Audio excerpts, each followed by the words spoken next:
கர்த்தருக்கு ஸ்தோத்திரம். நாளையில் தேவனுடைய வார்த்தையை கொடுக்க தேவன் கொடுத்த பெரிய கிருபைக்காக என் தேவனுக்கு நான் நன்றி சொல்கிறேன். இந்த நாளையிலேயே பிலிப்பியர் 4ஆம் அதிகாரத்தில் 13ஆம் வசனத்தை பார்த்தோம்னா, என்னை பலப்படுத்துகிற கிறிஸ்துவினாலே எல்லாவற்றையும் செய்ய எனக்கு பலன் உண்டு அப்படின்னு பவுல் சொல்லியிருக்கிறார். என் அன்பு சகோதர சகோதரிகளே, பவுலுக்கு பயங்கரமான பாடுகள் மத்தியில் அவர் கடந்து சென்றார். அவருக்கு ரொம்ப துன்பங்கள், அவர் பட்ட பாடுகள் பயங்கரம். ஆனால் அதுக்கு மத்தியில் ஆண்டவருடைய நாமத்தை மகிமைப்படுத்துகிறதுக்கு சொல்கிறேன். நான் என்னை பலப்படுத்துகிற கிறிஸ்துனாலே எல்லாவற்றையும் செய்ய எனக்கு பலன் உண்டுங்கிறாரு. நம்மளை பலப்படுத்துகிற கிறிஸ்து ஆண்டவர் நம்மளோட கூட இருக்கிறார். பரிசுத்த ஆவியானவர் நம்மளோட கூட இருக்கிறார். நம்மளை பலப்படுத்திக்கிட்டே இருப்பார். நீங்கள் பயப்படாதீங்க. ஆண்டவரை எனக்கு இந்த பலனை எனக்கு தாங்க முடியல, எனக்கு ரொம்ப பலகீனமாக காணப்படுது, ஒரு பக்கம் பிரச்சனைகள் வருது, ஒரு பக்கம் சரீரத்தில் பலகீனங்கள் இருக்குது, ரொம்ப அசதியாக இருக்கிறேன், சோர்ந்து போகிறேன் அப்படின்னு நீங்கள் சொல்லிகிட்டு இருந்தீங்கன்னா, ஆண்டவர் சொல்கிற வசனம் என்ன கேட்டிங்கன்னா, என்னை பலப்படுத்துகிற கிறிஸ்துனாலே எல்லாவற்றையும் செய்ய எனக்கு பலன் உண்டு அப்படிங்கிற வசனத்தை நீங்கள் சொல்லிக்கிட்டே இருங்க.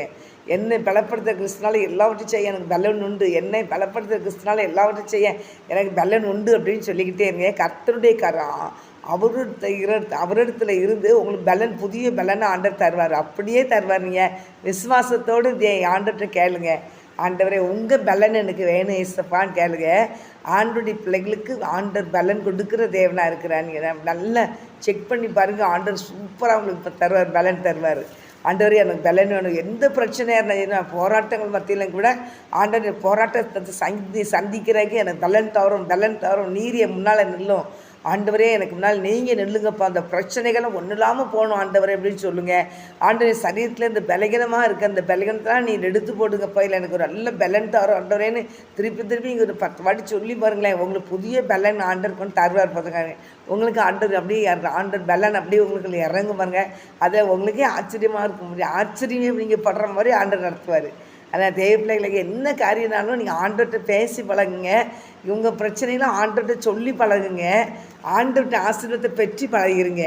ஆண்டவர் நீங்கள் கேட்கவும் கண்டிப்பாக எல்லா ஆசீர்வாதத்தையும் தருவார். அதனால் எனக்கு என்ன பலப்படுத்துகிற கிறிஸ்துனாலே எனக்கு எல்லாவற்றையும் செய்ய பலன் உண்டு சொல்ல உங்களுக்கு அந்த பலனை தந்து கர்த்தர் உங்களை ஆசீர்வதிப்பார். அப்படி உன்னதத்துலேருந்து தேவ பலன் ஆண்டவர் உங்களுக்கு அந்த பலனை தருவார். அவர்கிட்ட என்ன கேட்டாலும் அவர் இல்லைன்னு சொல்கிறதுக்கு அவர்கிட்ட ஒன்றுமே கிடையாது, எல்லாமே அவர்கிட்ட இருக்குது. நீங்கள் என்னென்ன அப்பா, நம்மளுடைய அப்பா, நீங்கள் கேட்டு பெற்றுக்கொண்டு ஆசீர்வாதமாக இருங்க. எதையும் குறித்து பயப்படாதீங்க, சோர்ந்து போகாதீங்க.